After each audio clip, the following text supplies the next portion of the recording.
পড়ব সেটি হলো পর্যায় সারণীতে হাইড্রোজেনের অবস্থান। আমরা জানি যে হাইড্রোজেনের অবস্থান পর্যায় সারণীতে বিতর্কিত। তার কারণ হলো একদিকে পর্যায় সারণীতে গ্রুপ 1 অর্থাৎ ক্ষার ধাতুগুলো যেমন লিথিয়াম, সোডিয়াম, পটাশিয়াম ইত্যাদি এই ধরনের যে ক্ষার ধাতুগুলো যাদের গ্রুপ 1-এ অবস্থান, এবং অপরদিকে গ্রুপ 17 অর্থাৎ হ্যালোজেন মৌলগুলো যেমন ফ্লোরিন, ক্লোরিন, ব্রোমিন, আয়োডিন এদের সঙ্গে হাইড্রোজেনের ধর্মের সাদৃশ্য দেখা যায়। অর্থাৎ হাইড্রোজেনের সঙ্গে ক্ষার ধাতু গ্রুপ 1 যে মৌলগুলো এবং গ্রুপ 17 অর্থাৎ হ্যালোজেন মৌলগুলির ধর্মের অনেক সাদৃশ্য দেখা যায়, তাই হাইড্রোজেনের অবস্থানটি বিতর্কিত। এবার আমরা দেখে নেব যে হাইড্রোজেনের সঙ্গে ক্ষার ধাতুগুলির কি কি সাদৃশ্য থাকে। হাইড্রোজেনের সঙ্গে ক্ষার ধাতু অর্থাৎ গ্রুপ 1-এর যে ধাতুগুলো সেই ধাতুগুলির সঙ্গে কি সাদৃশ্য আছে হাইড্রোজেন।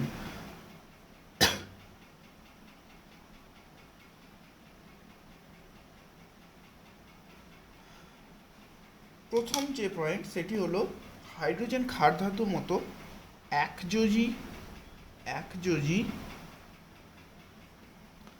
তড়িৎ ধনাত্মক মৌল, অর্থাৎ ক্ষার ধাতুগুলিও তড়িৎ ধনাত্মক অর্থাৎ ইলেকট্রোপজিটিভ না, এরা ইলেকট্রন কখনো গ্রহণ করতে চাইবে না, এরা ইলেকট্রন সবসময় দিতে চাইবে, সেই জন্য এদেরকে বলা হয় তড়িৎ ধনাত্মক মৌল। আর একযোজী অর্থাৎ এদের যোজ্যতা হলো গ্রুপ 1 অর্থাৎ ক্ষার ধাতুগুলির যোজ্যতাও 1 এবং হাইড্রোজেনও সর্বদা +1 যোজ্যতা দেখায়। এটি হলো প্রথম যে সাদৃশ্য হাইড্রোজেন এবং ক্ষার ধাতুগুলোর মধ্যে। দ্বিতীয় যে সাদৃশ্য, ক্ষার ধাতুগুলোর মতো হাইড্রোজেন পরমাণু একটি ইলেকট্রন বর্জন করে ক্যাটায়ন তৈরি করে। একটি ইলেকট্রন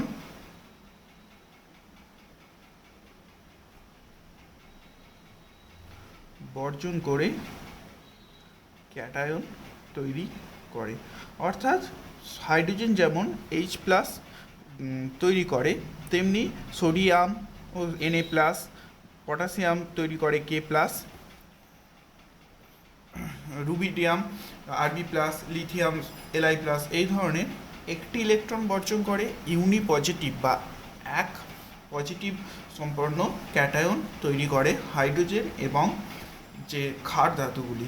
তৃতীয় যে সাদৃশ্য আমরা দেখব, সেটি হলো ক্ষার ধাতুর মতো হাইড্রোজেনের বিজারণ ধর্ম বর্তমান, অর্থাৎ ক্ষার ধাতুগুলিও বিজারণ ধর্ম দেখায় এবং হাইড্রোজেনও বিজারণ ধর্ম দেখায়।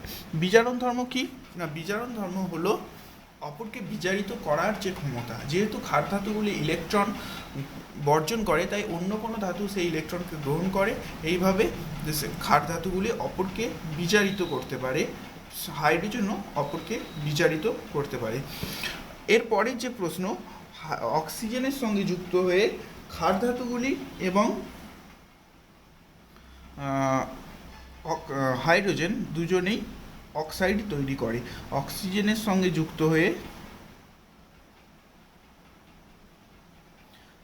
হয়ে অক্সাইড গঠন করে। ক্ষার ধাতুগুলিও অক্সাইড গঠন করে, হাইড্রোজেনও অক্সাইড গঠন করে। যেমন হাইড্রোজেনের অক্সাইড হলো H2O, আর যেমন সোডিয়ামের অক্সাইড Na2O বা K2O, এই ধরনের যে অক্সাইড অর্থাৎ হাইড্রোজেন এবং ক্ষার ধাতু উভয় অক্সাইড তৈরি করে। এরপরে হ্যালোজেনের সঙ্গে যুক্ত হয়ে এরা হ্যালাইড তৈরি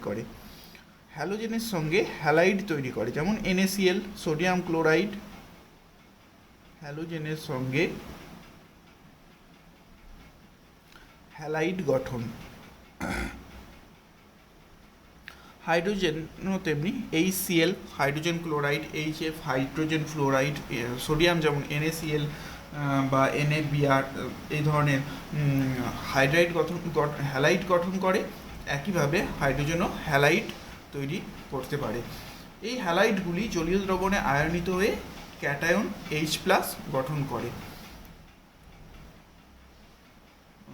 অর্থাৎ এই হাইড্রোজেনের যে হ্যালাইড যেমন HCl, HBr, HF, এরা যখন জলীয় দ্রবণে আয়নিত হয় তখন তারা H+ গঠন করবে। এরপর আমরা দেখে নিই যে এটা তো দেখলাম ক্ষার ধাতুর সঙ্গে সাদৃশ্য, এরপর আমরা দেখে নেব ক্ষার ধাতুর সঙ্গে এদের কি বৈসাদৃশ্য আছে। ক্ষার ধাতুর সঙ্গে বৈসাদৃশ্য,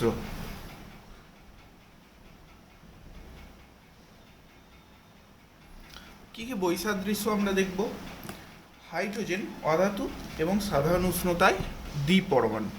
হাইড্রোজেনকে আমরা হাইড্রোজেন হলো অধাতু ও দ্বিপরমাণু, অর্থাৎ H2 এইভাবে ওরা অবস্থান করে। H2 শুধুমাত্র H না, কিন্তু ক্ষার ধাতুগুলি এক পরমাণু কঠিন পদার্থ। ক্ষার ধাতুগুলি হলো যেহেতু ধাতু এক পরমাণু,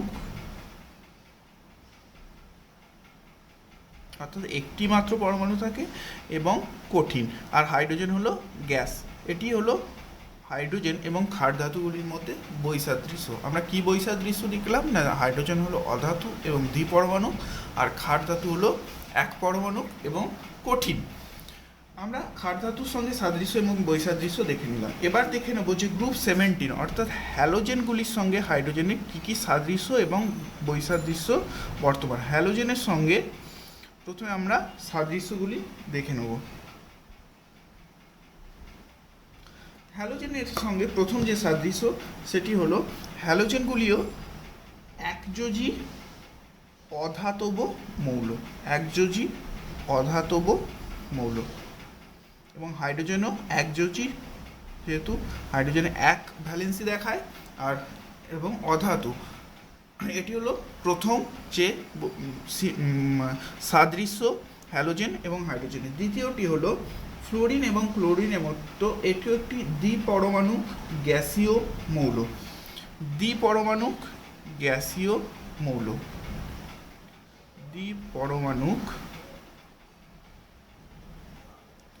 গ্যাসীয়, অর্থাৎ যেমন হাইড্রোজেন কিভাবে অবস্থান করে H2 অর্থাৎ দ্বিপরমাণু এবং একটি গ্যাসীয়, একইভাবে ফ্লোরিন ক্লোরিন এই ধরনের যে হ্যালোজেনগুলি এগুলিও অবস্থান করে F2Cl2 এইভাবে, অর্থাৎ গ্যাসীয় পদার্থ এবং দ্বিপরমাণু। এটি হলো হ্যালোজেনের সঙ্গে দ্বিতীয় যে সাদৃশ্য। এবার আমরা তৃতীয় সাদৃশ্য সেটি আমরা দেখে নিই। তৃতীয় যে সাদৃশ্য, হ্যালোজেনগুলি ধাতুর সঙ্গে বিক্রিয়ায় ধাতব হ্যালাইড গঠন করে। হাইড্রোজেনও ধাতব হাইড্রাইড গঠন করে, অর্থাৎ ধাতুর সঙ্গে বিক্রিয়া, ধাতুর সঙ্গে বিক্রিয়া হাইড্রোজেন তৈরি করে ধাতব হাইড্রাইড, যেমন NaH বা BaH2 বেরিয়াম হাইড্রাইড, এই ধরনের ধাতব হাইড্রাইড তৈরি করে। একইভাবে যে হ্যালোজেনগুলি সেগুলিও ধাতব হ্যালাইড তৈরি করে, যাদের নাম NaCl। এই ধরনের ধাতব হ্যালাইড তৈরি করে হ্যালোজেনগুলি, আর হাইড্রোজেন তৈরি করে হাইড্রাইড। এটি হলো তৃতীয় যে সাদৃশ্য দেখা যায়। চতুর্থ যে সাদৃশ্য, গলিত অবস্থায় ধাতব হাইড্রোজেন হ্যালাইডের তড়িৎ বিশ্লেষণে অ্যানোডে হ্যালোজেন মুক্ত হয়। অর্থাৎ হ্যালাইডগুলির গলিত অবস্থায় যদি আমরা তড়িৎ বিশ্লেষণ করি তাহলে হ্যালোজেন মুক্ত হয়। গলিত অবস্থায় তড়িৎ বিশ্লেষণ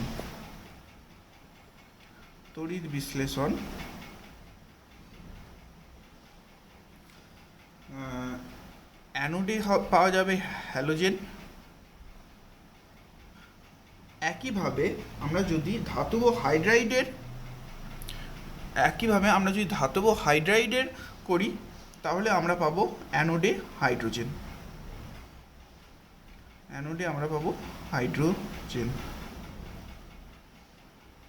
এটি হলো যে সাদৃশ্য হ্যালোজেনের সঙ্গে হাইড্রোজেনের।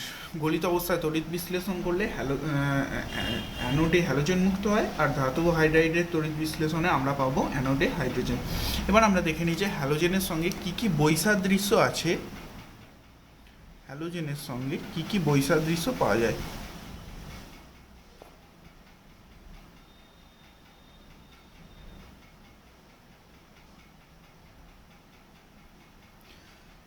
প্রথম, হাইড্রোজেন তড়িৎ ধনাত্মক মৌল। হাইড্রোজেন হলো তড়িৎ ধনাত্মক অর্থাৎ ইলেকট্রো পজিটিভ, কিন্তু হ্যালোজেনগুলি হলো তড়িৎ ঋণাত্মক অর্থাৎ হ্যালোজেন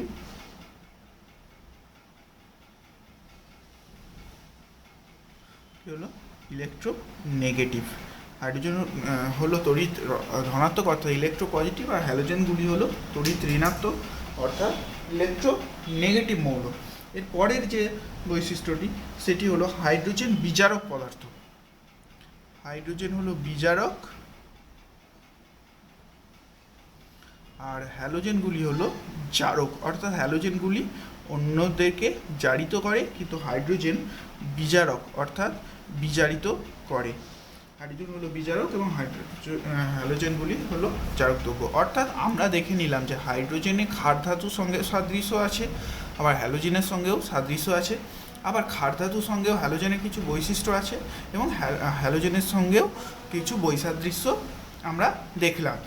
অর্থাৎ এইরূপ দ্বৈত আচরণ অর্থাৎ ক্ষার ধাতুর মতো আচরণ আবার হ্যালোজেনের মতো আচরণ, এই জন্য মেন্ডেলিভ হাইড্রোজেনকে বলেছিলেন দুষ্ট মৌল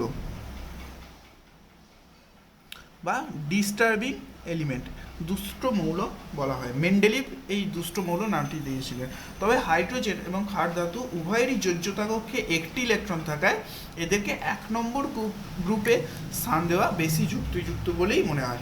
অর্থাৎ যেহেতু হাইড্রোজেন এবং ক্ষার ধাতু এবং উভয়েরই বাইরের কক্ষে একটি করে ইলেকট্রন আছে, এবং আমরা যে পর্যায় সারণীটি তৈরি করেছি সেটি তৈরি হয়েছে যে বাইরের কক্ষে কটি ইলেকট্রন আছে তার উপর ভিত্তি করে, এবং যেহেতু হাইড্রোজেন এবং ক্ষার ধাতু উভয়েরই বাইরের কক্ষে একটি করেই ইলেকট্রন আছে, সেই জন্যই হাইড্রোজেন এবং ক্ষার ধাতুকে একসাথে গ্রুপ 1-এ রাখা হয়েছে। এটি হলো পর্যায় সারণীতে হাইড্রোজেনের যে অবস্থান।